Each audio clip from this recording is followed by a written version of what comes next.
Viewers কেমন আছেন সবাই? This is Farihana Ashwin and welcome to another blog. আজকের ব্লগটা একটু ডিফারেন্ট হবে কারণ আজকে আপনাদেরকে নিয়ে যাব আমি আমার অফিসে। আজকে আপনাদেরকে আমার অফিসে নিয়ে যাওয়ার মেইন কারণ হলো আজকে ঈদের সেলিব্রেশন। সো ঈদের পরের দিন আজকে অফিসে যাচ্ছি। মালয়েশিয়াতে like there is a wide variety of cultural diversity, so যার কারণে সব রিলিজিয়নের ফেস্টিভ্যালগুলাই ওরা সেলিব্রেট করে থাকে। তো এর আগেও দিওয়ালি দেন চাইনিজ নিউ ইয়ার সেলিব্রেট করেছিল, বাট আজকে যেহেতু ঈদ তো ওদের এই ল্যাঙ্গুয়েজে ঈদকে রায়া বলা হয়। তো আজকে যেহেতু রায়া সেলিব্রেশন, তো আমি ভাবলাম যতটুকুই ক্যাপচার করতে পারি আপনাদের সাথে শেয়ার করব। Let's go. ইউজুয়ালি ফেস্টিভ্যালগুলোর ডেতে যে যার ট্রেডিশনাল আউটফিট পরে, যদিও আমার মালয় আউটফিট আছে, বাট আমি ডিসাইড করলাম যে এটা আমার আব্বু আম্মু এবার বাংলাদেশ থেকে আসার সময় নিয়ে এসেছিল অ্যাজ এ ঈদ গিফট, তো এটা পরে আমি অফিসে যাচ্ছি।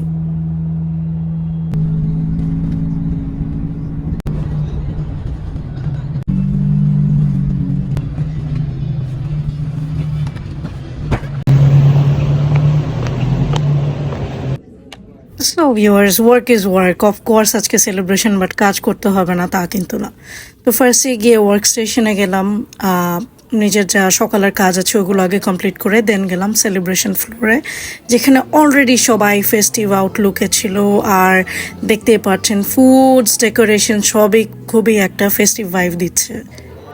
আমার অফিসের ব্রাঞ্চ অ্যাকচুয়ালি ডিফারেন্ট কান্ট্রিজেও আছে, তো যেটা হয় যে কোনো ফেস্টিভের টাইমে আমরা ভিডিও কনফারেন্সের থ্রুতে সবগুলো অফিস একসাথে কানেক্টেড হই, যেমনটা দেখতে পাচ্ছেন।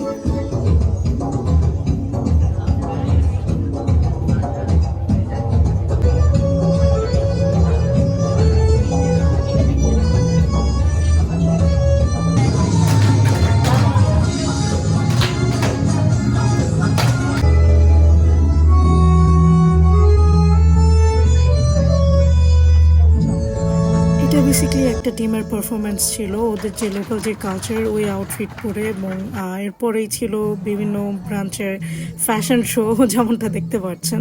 তো আমাদের এখানেও ছিল। ঈদ মানে আনলিমিটেড মাস্তি, নতুন জামা কাপড়, খাওয়া দাওয়া এবং মজা করার সাথে কিন্তু আরেকটা জিনিস আছে, ইয়েস, সালামি বা ঈদি, যেটাকে এদেশে দুই ট্রায়া বলা হয়। তো সেটাই বা বাদ যাবে কেন? সালামি দেওয়ার বয়সে সালামি পেতে কিন্তু ভালোই লাগে। আপনি কবে লাস্ট সালামি পেয়েছেন? সালামি শেষে ছিল ফটো সেশন আর খুবই কিউট একটা performance by our special guest for that day. তো যারা কিনা স্পেশালি এবল চিলড্রেন, তো ওদের ডান্সটা আমরা খুবই এনজয় করলাম, খুবই পপুলার একটা গানে। এরপর শুরু হলো খাওয়া দাওয়া, একে একে সবগুলো আইটেমই ট্রাই করলাম। তো একটু ডিফারেন্ট ছিল, পিঙ্কটা হলো খুবই ফেমাস সিরাপ বান্দুক মালয়েশিয়ার। আমাদের এটা ছিল বেসিক্যালি স্টিকি রাইস, আর সাথে ছিল দুটো নাম না জানা ডেজার্ট আইটেম।